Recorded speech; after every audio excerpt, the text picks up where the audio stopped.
What is going on, everyone? This is Eric coming at you from just outside Hartford, Connecticut, and today we will be discussing the Mark Buehrle trade, which occurred on November 19th of 2012. Now, of course, this trade was essentially the Miami Marlins selling a couple players, specifically Mark Buehrle and Jose Reyes, to the Toronto Blue Jays in exchange for, seven guys who weren't exactly household names. At the time of this trade, everybody was saying Toronto won. Is that how it turned out, or did Miami receive some value for their 7 players that they acquired? Well, let's jump into it. So, of course, we're going to start with Toronto. And Toronto, obviously, they would acquire starting pitcher Mark Buehrle, starting pitcher Josh Johnson, catcher John Buck, utility man Emilio Bonifacio, and shortstop Jose Reyes. Now, John Buck, just to get him out of the way real quick, he doesn't play a single inning for the Blue Jays. He immediately, for the most part, gets traded to the New York Mets in exchange, as part of a package in the R.A. Dickey trade, which is a video that has been posted, and you should definitely check it out if you haven't already. But other than him, Mark Buehrle, as you can see, he was a decent player. He would play 3 respectable average, above average seasons for the Blue Jays, but he was already up there in age, so he would actually retire after 3 years in Toronto. After that, you have Josh Johnson, who he had an ineffective single season in Toronto where he was really just slowed down by injuries, and he would actually end up just walking, so it didn't really, he wasn't really all that much of anything.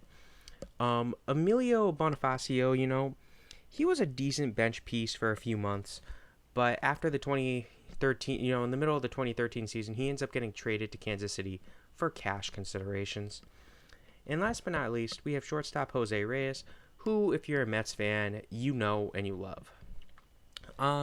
So Reyes, he had a solid 2.5 season time frame in Toronto, but he would battle injuries, and then a little bit of a trade that shocked the world happened, the baseball world would happen, where the Toronto Blue Jays would acquire shortstop Troy Tulowitzki and relief pitcher LaTroy Hawkins from the Colorado Rockies in exchange for shortstop Jose Reyes, starting pitcher Jeff Hoffman, relief pitcher Jesus Tinoco, and pitcher Miguel Castro. Now, why was that surprising? It was a pair of shortstops that were well respected, just swapping divisions, going from east to west and west to east. So it was a very surprising move. So, Tulowitzki, he had a good time in Toronto, but he kept getting hurt. So he played in 3.5 years, but he just couldn't stay healthy. He was solid when he was on the field, though. As for LaTroy Hawkins, at this point, he was near the end of his 21-year career. He had debuted in 95. This is 2015. So he played a little bit, and he was good when he played, but he would retire after the season. He made 18 appearances for the team. As for Colorado, Jose Reyes, Jose Reyes had an okay half season in Colorado, but he would walk after the season. Jeff Hoffman, he kind of just bounced around minor league and Major League Baseball. He's been doing that since 2016, so he hasn't been dominant, but he hasn't been poor, A pitcher in Colorado, that's your worst nightmare if you're a pitcher. Jesus Tinoco, he debuted in 2019, and he's been decent, but he hasn't made a lot of appearances, so it's way too soon to tell on him. And then Miguel Castro, he spent a little over a season in Colorado before being shipped to the Baltimore Orioles. So that's how Toronto's part of the deal went. Let's go to Miami. So Miami acquired 7 different players, and I did kind of have to double up here with a couple of them just because I don't have the space on the board. But we'll start off with, of course, catcher Jeff Mathis, shortstop Adeiny Hechavarria, starting pitcher Henderson Alvarez, outfielder Jake Marisnick, starting pitcher Anthony DeSclafani. I always get his name wrong. Infielder Yunel Escobar, who's actually more shortstop third baseman, and pitcher Justin Nicolino. As for these guys, of course, so Jeff Mathis, he would serve as the backup catcher in Miami for 4 seasons before walking. So a solid pickup. The war be damned. Sometimes it's not the best stat. Um, Alvarez, he made an All-Star game for the Marlins, and he actually would throw a no-hitter for them. But other than those two big appearances, he was just kind of average for 3 seasons before leaving the team. I did skip somebody, but I just want to quickly discuss Jake Marisnick. So Marisnick, he would spend 1 year in Miami. He didn't do all that much.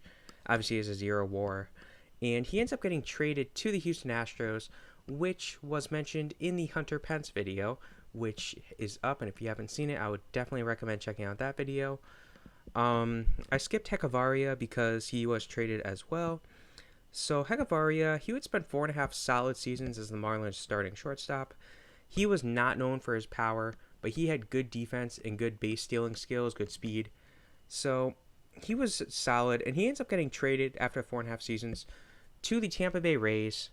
So what would happen is the Rays would acquire, obviously, Hechavarria in exchange for a pair of minor leaguers, an outfielder Braxton Lee and Ethan Clark, the pitcher. So Lee ends up getting picked in the minor league portion of the Rule 5 draft before ever making it to the Marlins by their rivals, the Mets, and Ethan Clark just never makes the big leagues. Well, for Tampa Bay, Hechavarria, he spent a little over a season in Tampa Bay, and he was decent, but he wasn't really great, and he ends up getting traded for a prospect.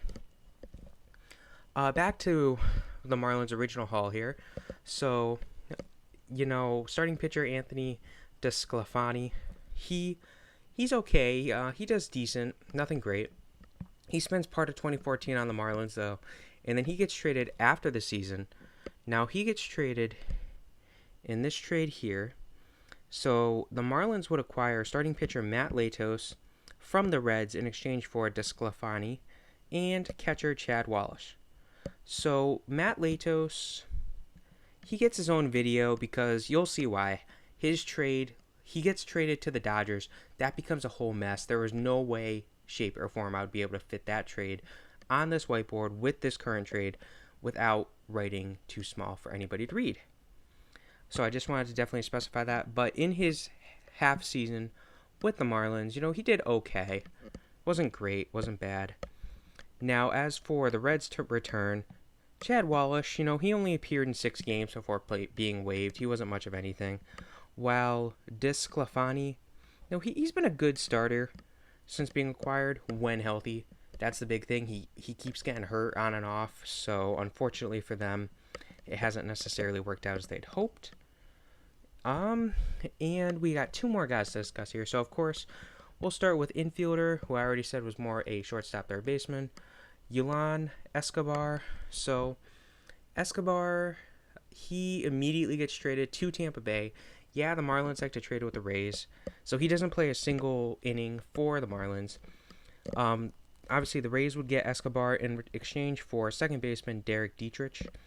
Now, Dietrich actually does pretty good for the Marlins. He spends 6 years in the organization, bouncing between AAA and the majors. Now, he had great power, but his defense was not there, which is why he couldn't stay in the majors, especially because there's no DH in the NL, prior to the 2020 season, and that's only for the 2020 season at the moment. Now, for Tampa, Escobar, he had 2 solid seasons for the Rays, but he ends up getting traded.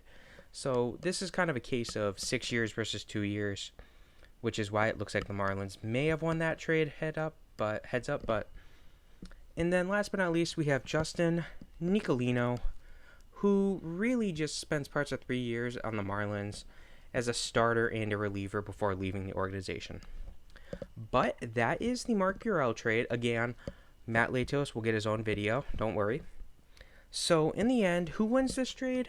Well, as expected, if you go by WAR, Toronto getting a 16.3 WAR.